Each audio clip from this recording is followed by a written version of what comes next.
Dear friends and gentle hearts, it is my extreme pleasure to be able, here's the perks of the job, okay? Being able to introduce really, really cool superstar guest speakers. And I was going to give you a long spiel about Travis Good. Travis Good's previous, and I would be able to speak, that would be it. Travis Good's impressive work history, impressive history, in any damn thing he chose to do. But I think far more impressive than that is the simple yet profound introduction and description of what he is and what he is today that he includes both in his writings about himself and on things that he talks about in Makerspace. Travis Good, speaker, maker, writer, traveler, which is an important thing, father, and husband. And I think that's a pretty good summation of a life. Travis Good is germane to our band of brothers and sisters because he is an expert in makerspaces and a proselytizer of bringing makerspaces to the greater good. So without further ado, Travis Good.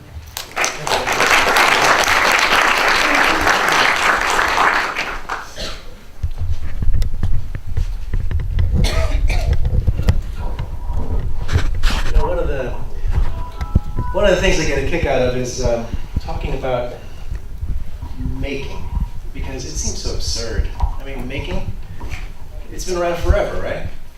And yet something has happened to the point where you had the White House last week have its first Maker Faire. How does the word making, it's been around since man has used tools, get to the point where it becomes a national thing? He issued a challenge to mayors nationwide for what was called the Mayor's Maker Challenge. How does making get to be that kind of a prominent concept when it's as old as time itself? Well, I'm going to be getting into that a little bit here. And I'm going to start off with sort of a reprisal. Go ahead, Donna. We have a real high-tech way of changing slides here, okay? Don't be Donna.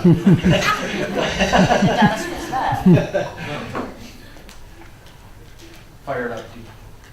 Upper right-hand corner. There you go. Okay. So we're going to go through this agenda here, and it's going to be a reprise of what I talked about last year, just so we all have a common starting point. This notion that making has changed. What has changed about making? What makes it important now that it gets such attention? We're going to shift gears then to tacit learning. And between the two first bullet points, really, we'll find what the library opportunity is, which I'll expound on. And then we'll get into a couple of challenges. Let's go to the next slide. So what is modern making? Go ahead, Donna. Making is something that, as we all know, a verb, a gerund, that has been around forever. And it has been something that, for the longest of times, really required some real talent. I mean, you'd have people, take this guy right here, we have a blacksmith. He's sitting there, probably as an apprentice in the early years, working with the basic tools, working with basic materials, and working under some master craftsman over time, learning those skills.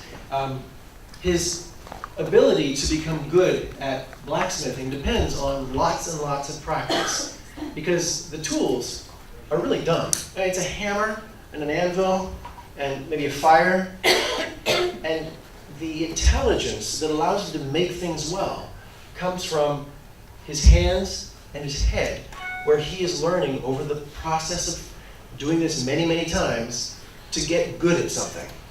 And this is the way making was for the longest of times. Then technology started to affect things. You're all familiar with these revolutions that we're talking about here, but as you went from pre-industrial to industrial revolution, you all of a sudden started to add steam power and electrical power to things. So all of a sudden you could make things bigger, faster. You could do things with larger materials, etc. Along comes the information revolution, and the easiest example of how that makes a difference is all the controls and processes and robotics. So making becomes a whole lot more sophisticated because of the way Moore's law, in the end, affects technology, drives down cost. You end up with tools that are smarter, cheaper, more capable. And while it's happening with the technology on computing and mechanics, it's also happening with the technology of communications.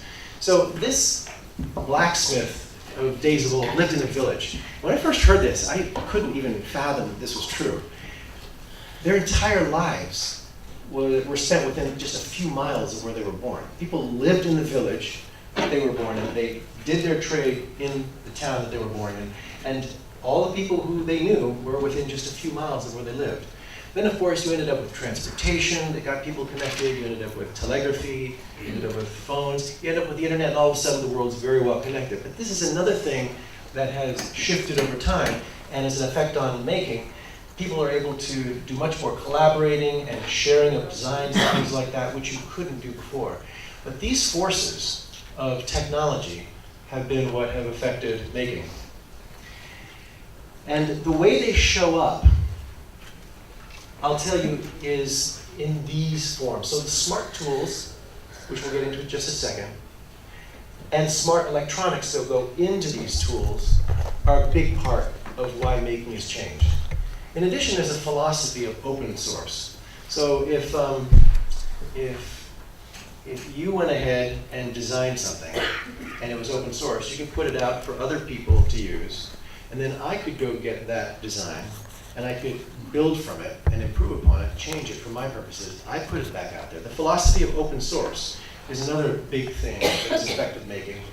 And then the ability to collaborate around design.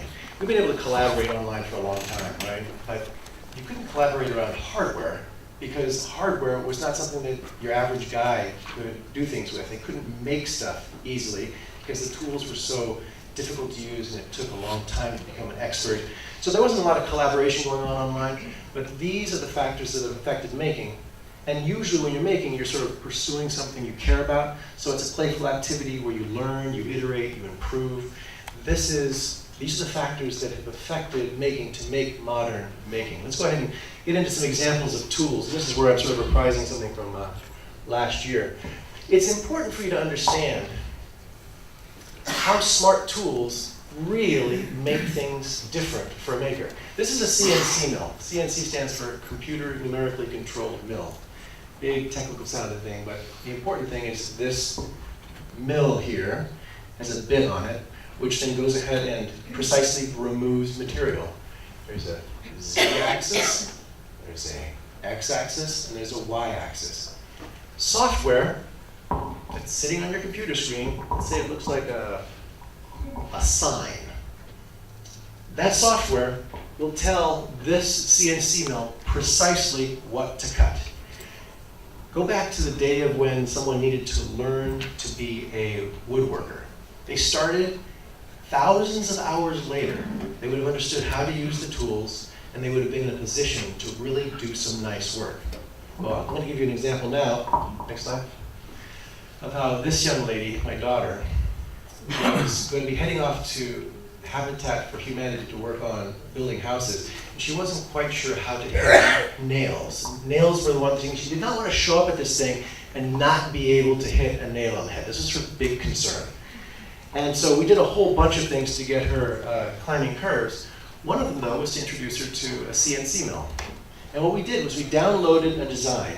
What you see here is a sheet of plywood, and overlaying it is a design we downloaded from a place called ShopBot.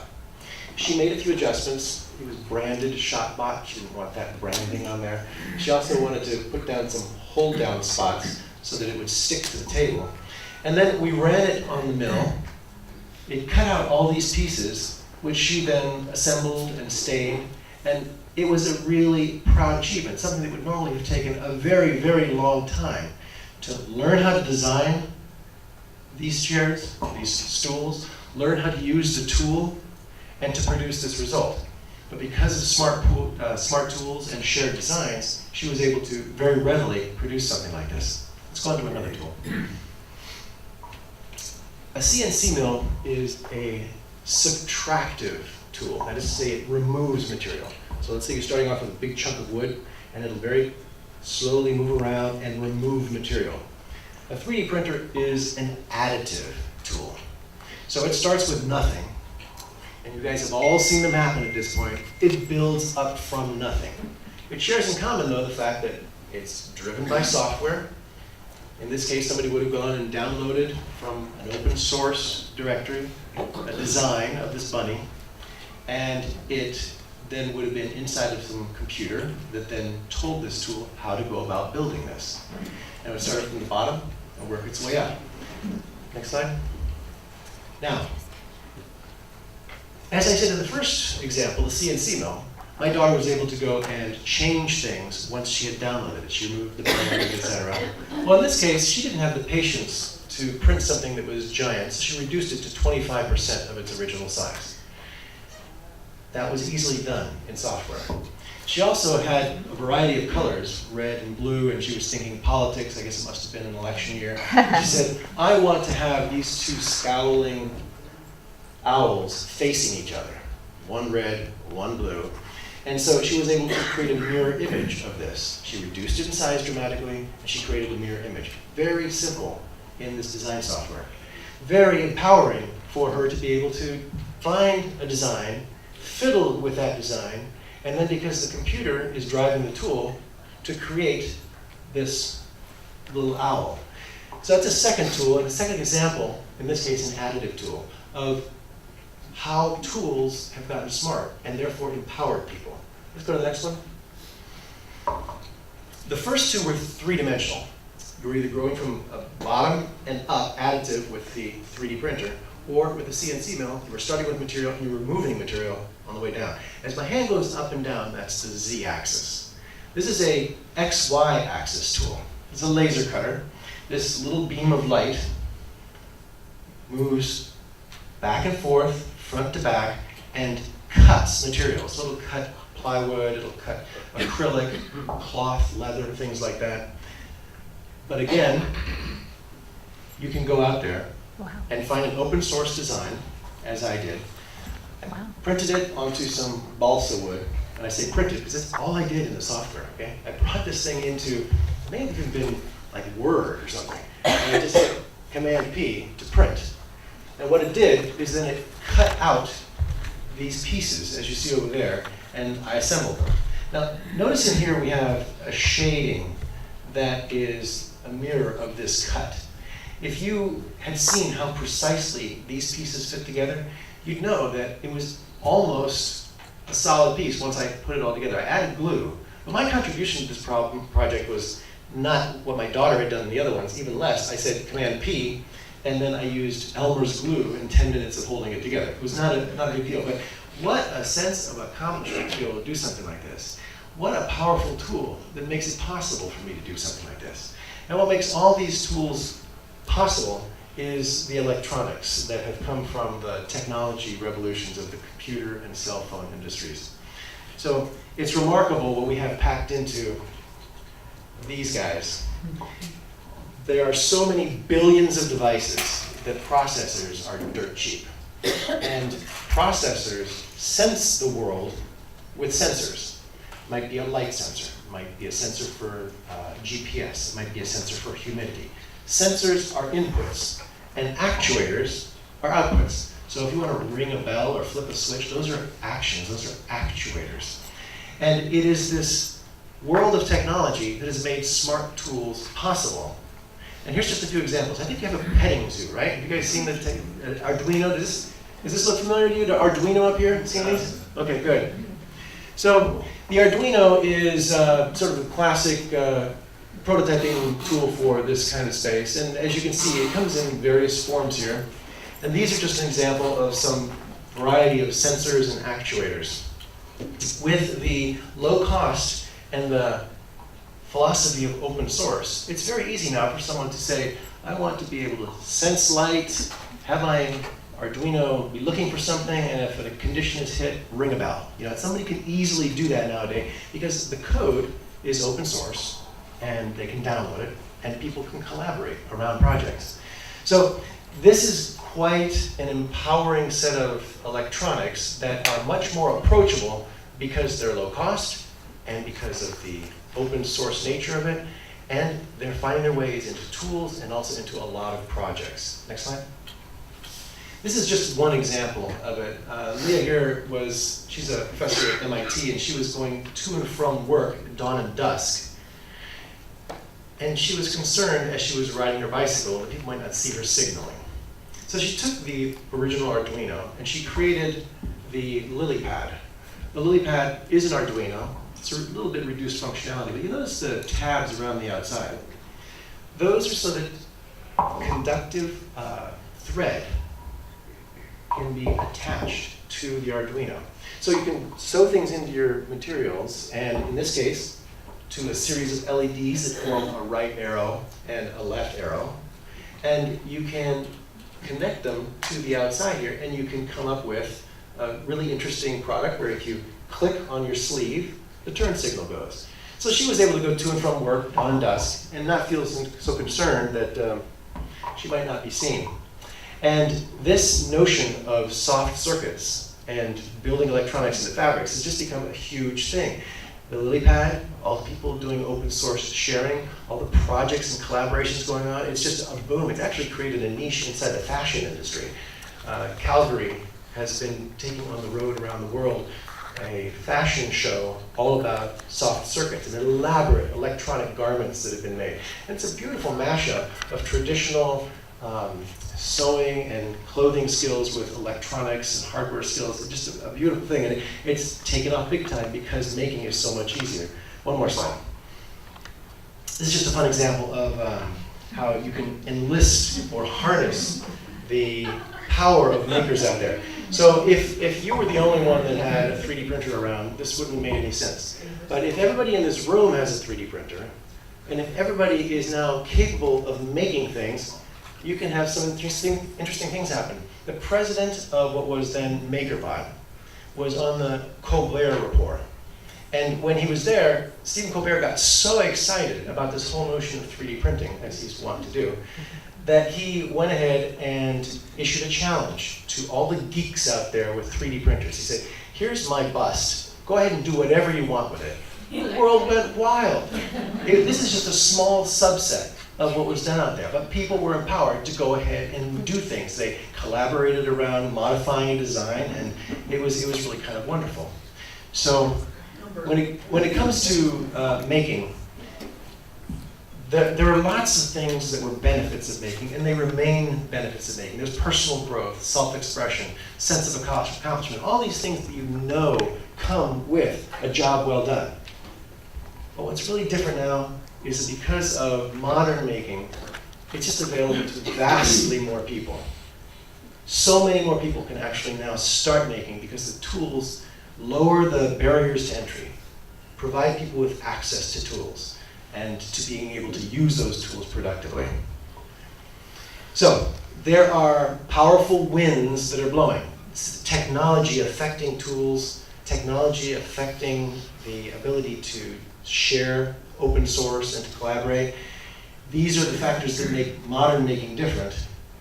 And these are the forces to harness. These are the forces to maybe apply to different things. And we're here talking about library initiatives, so we'll get to that in a second. Next slide. So the first answer to the question, what's the big deal about making?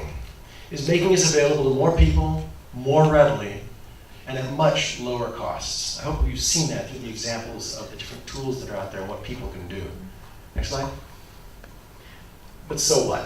Why am I here talking about making if it's great that a lot of people can use tools, it's great that a lot of people can get into this, but what's the big deal here? Next. Well, now we shift gears to tacit learning. There are actually a lot of benefits that come from making, but tacit learning is what I want to focus on right now. I was speaking at Oregon State University a few weeks ago, and I have known for the longest time that there was an important ingredient in making that was beneficial to learning, and I haven't framed it up. It comes out there a variety of things, but tacit learning is probably the most important thing in that mix. Let's go to the next slide. So let's talk about explicit learning first versus tacit learning. Explicit learning is that kind of thing that's easily identified, conveyed, learned, and tested. So for instance, Columbus arrived in 1492. I tell you, you know that, you remember that, and I can test you on it. This is explicit learning. This is what we do the vast majority of the time. Tacit learning, or tacit knowledge, learning is the process, knowledge is the result. Tacit knowledge is information that's gained through doing, watching, and experiencing.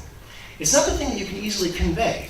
I can't easily convey to you how it is you toenail a board into a nook when you're doing a particular kind of construction. I can't use words easily to get that across to you.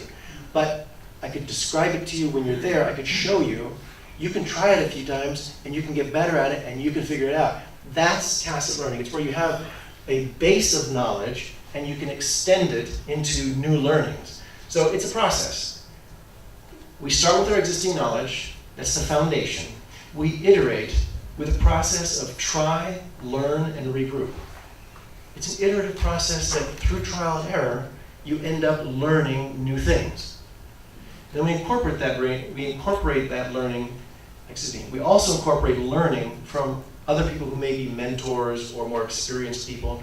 Go back to that relationship between the master craftsman and the apprentice.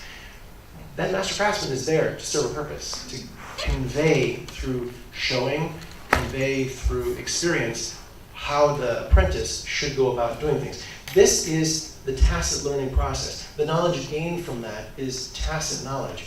And that is something that is fundamental to making. It's fundamental to the process of creating things. Let me give you a couple of simple examples that you'll recognize. A browser. Okay, we all used IE once upon a time. I don't know how many of you still use IE? Okay, there are a few. A lot of people then moved on to, say, Firefox or Chrome. When you loaded Chrome or Firefox for the first time, did you break open a manual? No, nobody breaks open a manual. Why? Because you've used software forever. You've even used a browser forever. So what did you do?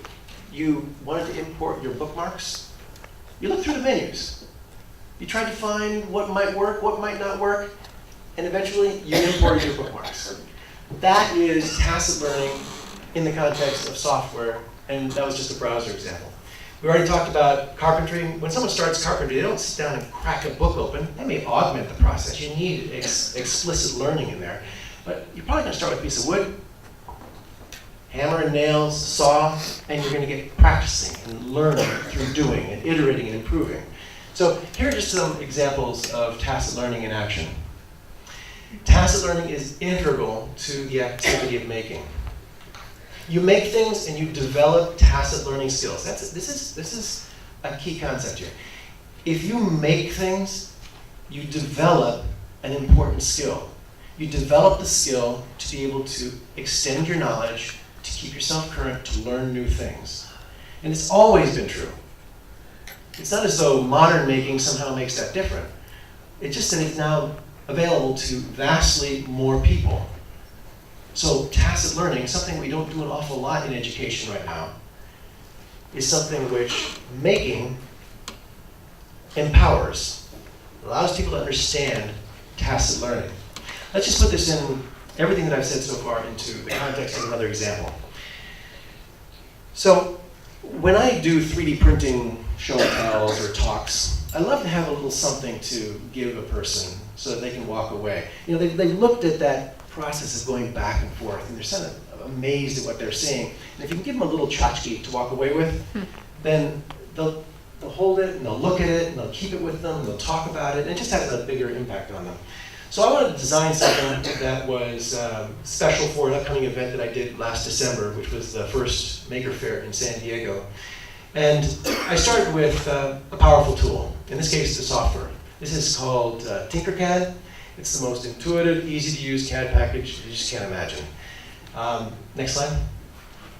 Tied into this is an open source of designs. So there are thousands and thousands and thousands of things that people have made that they put out there for others to be able to download and make themselves. I wanted to go ahead and make a medallion. I thought a little coin would be a nice thing to hand out to people. And so I went and I just found a bunch of coins that people had made. Any of these I could have downloaded and printed. I didn't really want any of these. I wanted something that was a little more interesting. And I decided I saw this and I thought, an octagon. I kind of like that. So I downloaded that, and then I made the base thick so that I just had a flat surface on top. So I had my starting point. Then I went ahead and inserted a void to just make this a little recessed and put in the letters San Diego Maker Faire. Printed, and we got what we call spaghetti. It was all over the place. I had messed up in what I was doing. I knew, by looking at it, what I needed to do to fix it. A few iterations later, I was able to produce this.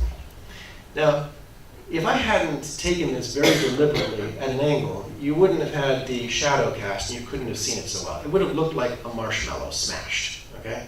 This was not a particularly good medallion. I needed to have some contrast. And I finally, through trial and error and experimenting, came up with a process whereby I could change the filament when I was at a certain point so that the top was one color and the back was another.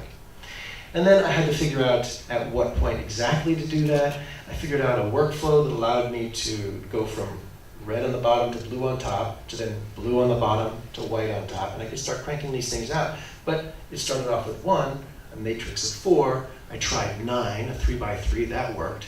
And then I tried 4x4, and all of a sudden it didn't work because it was too cool at the edges of the plate. It would curl up.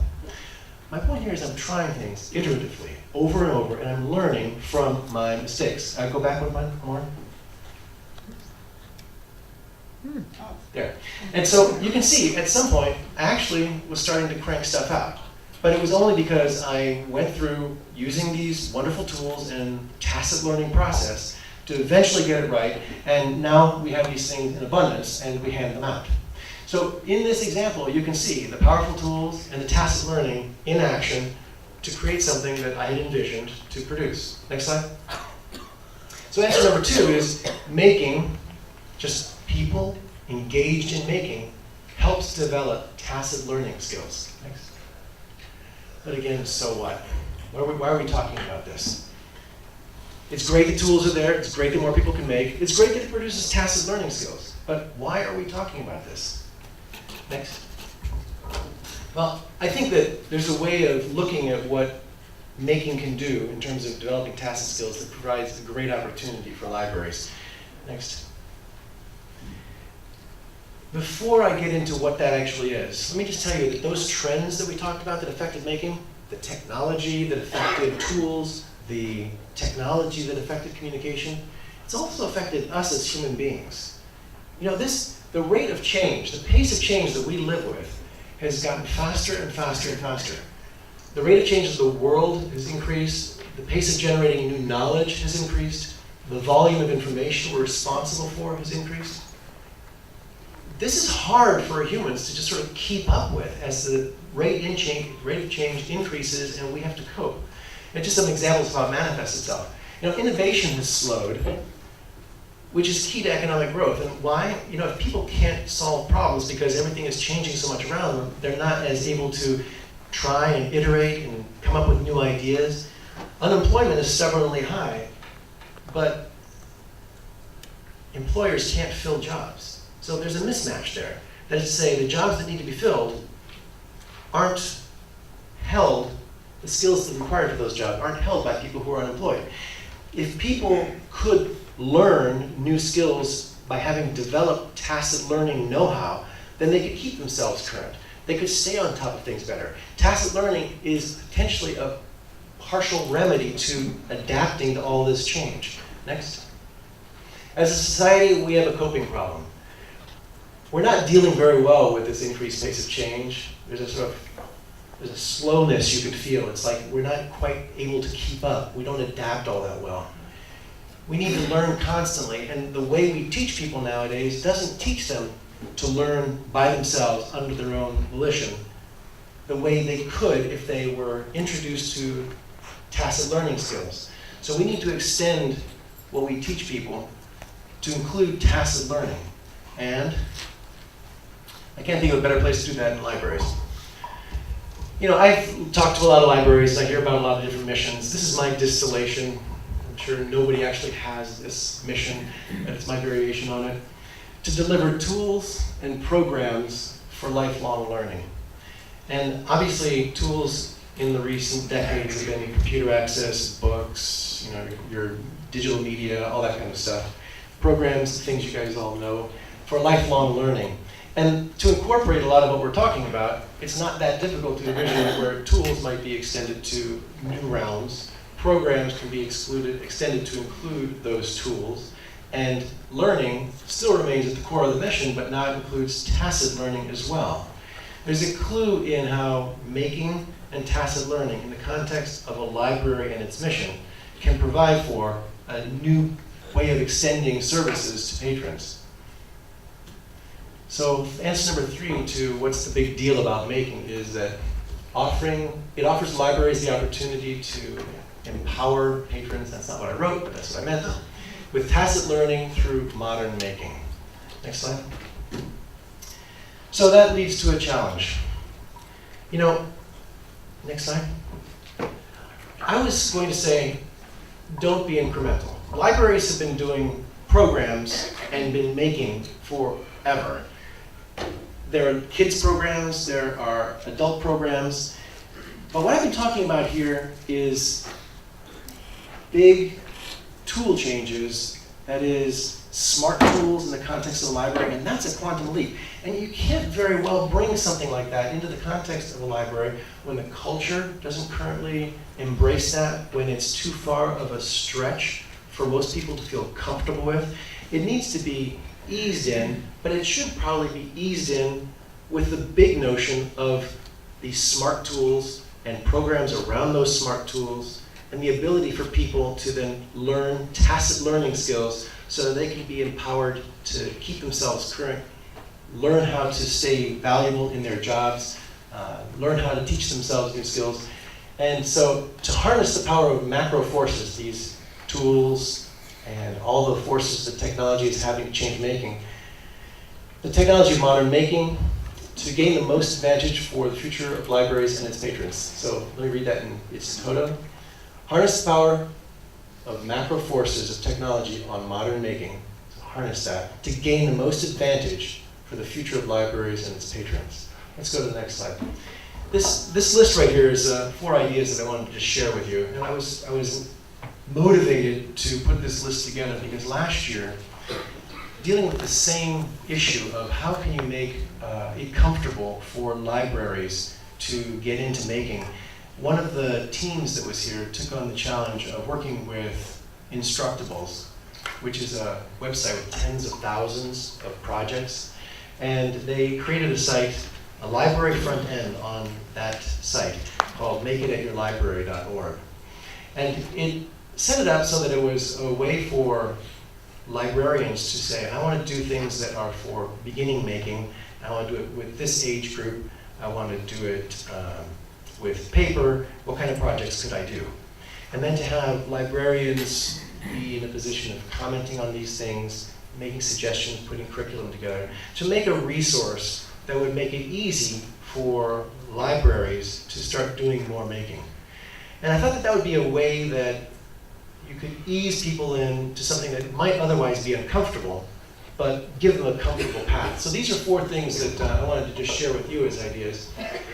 First one is called Make It at the Library. This is a program in Idaho, and it's a program which is in its 2nd year, looks pretty good, and it's for easing culture change into libraries. And it's sort of like a small engine that will progressively, year after year, help to change culture in libraries in Idaho. Second one is a project called librarymakerspace.com. And what Lauren is doing here over the course of the summer is she's hoping to find collaborators that will allow her to build out the go-to place. When libraries want to know about Makerspace, this would be the place to go. The third one is something that grows out of something that was in San Diego, but it's basically to grow communities around individual tools. We'll get into that as well. And then there's a 4th topic here, which is being able to measure success. Because in order for you to justify financial expenditures or staffing or whatever else, you have to show that making makes a difference. And it's something that we're not very good at measuring yet. Right. Real briefly, the first one was Make It at the Library. Erica in the library system in Idaho came up with this program last year. And this is actually something that, in order to do justice to it, I'll take a look at a note here. she did a program that started with 5 libraries in Idaho, and yes, and it was a year-long process that included 3 training sessions. They were 2 days, 2 days, and 2.5 days. In the first one, they sort of tried to get just the basics of making out there, and these representatives from the 5 libraries came in. They talked about maker culture, design process. They went along a path of doing exploration with construction, simple machines, engineering, architecture. They got some basic mechanical making stuff into these folks and gave them programs to go back to their libraries with. Then the second session was again a 2-day session, and it was with robotics. So they were talking about building robots and coding robots and that sort of thing. And the third session later in the year was 3D design, 3D printing, and then e-textiles. So you can see there's like maker stuff in there, there is technology in there, there's foundation in there, and it was a year-long process and involved 5 libraries. What makes it interesting for me, though, is that when they went to second year, what they did was they got 6 new libraries. From the original 5 libraries, they brought people in to be mentors. And from the original 5 libraries, they added new people into the program. So not only were you reinforcing the depth of knowledge in the first 5 libraries, but you were adding a new role to the first crew, where they were mentors to the second group. And so you were building a network and building some depth. And so you can see with the third year, you'd have a similar process, get increased depth, extended into a larger network. And it's just an approach that seems really smart for easing in culture change. Now, it's an Idaho program. Erica is rolling forward with it in Idaho, but I was talking to her about that, and she thought, boy, it really would be neat if some other libraries were interested in maybe taking this on, not libraries, if some library leaders were interested in taking this on, packaging it, and then maybe promoting it to different state library systems. Because what she found was that in her case, the first year was $50,000 in cost. It was for the 5 libraries. It was a year-long program. And there's enough experience right now that somebody might well be able to work with her and maybe package it up for national distribution. Again, as a culture change process to ease making into libraries. So I promised her I'd give email address, and there it is. Let's go to the next one. So, do you guys remember Fayetteville, New York, and the Makerspace that was there? This was like the first Makerspace that got national attention. And the lady who did that was Lauren. She's been so into making that she's now gone back to get her PhD, and it's really, somehow she managed to find a PhD program that she could morph into making plus libraries equals PhD. And I'm not sure where you do that. But she's in Syracuse right now, but she has an ambition over the summer to create the go-to resource for library makerspaces. And you can easily imagine what might be on a go-to resource for library makerspaces. It is going to have things like links to the pages that are in library websites that talk about their makerspaces, a database of all the people who are doing things with makerspaces that are leaders in the area. It is going to catalog the best programs, introduce the risks that people have experienced and the way that they manage those risks. It'll have hyperlinks to, again, different resources. It'll talk about where to go get grants, where people have been successful at grants. What she wants to do is she wants to build a resource on the web that is for librarians to share best practices. And she's got the summer, she's one person, she would love to have a team of people to collaborate with. And again, if this helps libraries understand how best to bring making in by being able to find the people who've been successful, borrow programs that other people have done, learn of funding sources that they can use, then that would be really useful. So this is something that she said she'd love to collaborate with some people on. And so I put that up there. A third challenge is this, which grows out of an experience we had in San Diego. Our mini Maker Fair was pretty successful. And we had the library there, we had a lot of the institutions in town, our science museum, we had the universities, we had a lot of people there. And UN had just recently acquired 2 3D printers for the new central library. We're very proud in San Diego, after 13 years of inching forward, we finally were able to open a glorious new facility as our central library. And almost symbolic with the new architecture and the fresh airs that are blowing through there was the idea that they were going to get into making. And they had some 3D printers. They had no clue what to do with them. So at Maker Faire, she managed to gain a list of 45 people who were interested in the 3D printer and wanted to come share their expertise or learn for the first time. And she nurtured that community such that that community now actually staffs the 3D printer space Monday through Friday without any breaks. They hold a whole series of classes. They've started a club, and they independently sort of outreach on 3D printing and try to bring new people into the library. It's almost like a little engine around the tool. So we had this idea that maybe what was done with 3D printing might be replicated for other tools. So for instance, we found somebody who would be willing to buy some vinyl cutters. You know, these little, what's that called, a cameo silhouette. It's like $200, but it's so powerful. It cuts vinyl, it cuts paper, there's so many wonderful, it etches glass, it does so many things. And so the idea was, could we think of a program that would replicate what she accidentally did with the 3D printers? Find somebody to fund a couple of vinyl cutters, put in place in advance some expertise that would come in and teach a certain number of diverse classes to try to get the community of usage up to a point where then, using what she had done previously with enlisting people and trying to do outreach, a community formed around that tool.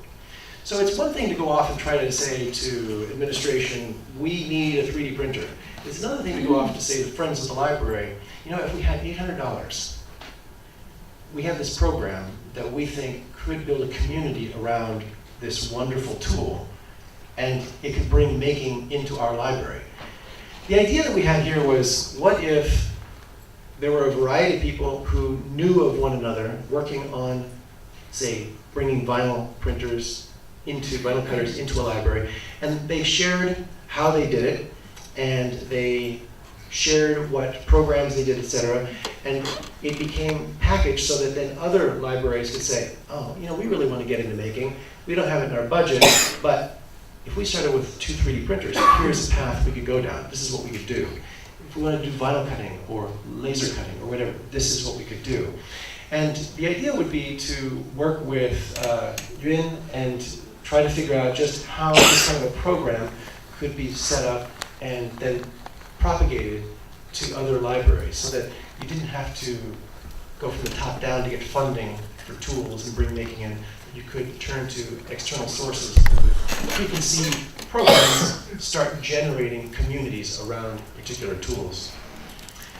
Last one is not really a challenge. It's not a challenge in the sense that there's a name associated with it and, you know, people can pick it up and run with it. This is just an overall challenge. To survive challenges, that is to say, when someone challenges, why do you need making in the library? Why do you need to have the money for those supplies? Why do you need to have a new printer? There needs to be some credible, defensible metric that says, no, it produces these results. But so far, we really don't have that for making. There's a lot of evidence of a soft sort that you can't really put into a justification that we'll say making is really beneficial, like for tacit learning or for motivating people to do STEM things or creating people who will eventually be engineers, etc. And you don't want to do it through just testing. We've done testing. That's for explicit knowledge, right? Explicit knowledge is where you convey something, person learns it, and they can be tested on it. We want to be able to figure out how to measure the impact of making on people, and it would have to be a longitudinal study over a period of time. So let's just take a look at what's here. If you did an observation of people in a makerspace, and just think about what you would do if you went into a makerspace for the first time. you'd be hesitant. You wouldn't know quite how to use the tools, you wouldn't know quite what to do, but you might be curious. After a while, you get kind of good at it. How quickly did a person make progress? How long before the maker was, were they engaged in an activity? How much time before they gained a level of competence where they found that they were assisting others? So they were doing mentoring to others. And then when you had enough expertise around, how often did collaborations take place? These are the kinds of behavioral evidence that something is happening in a makerspace that is constructive and useful and affecting people. Over the long period of time, not simply with spot checks, did making produce more STEM competencies? Did making influence women and others to consider engineering degrees?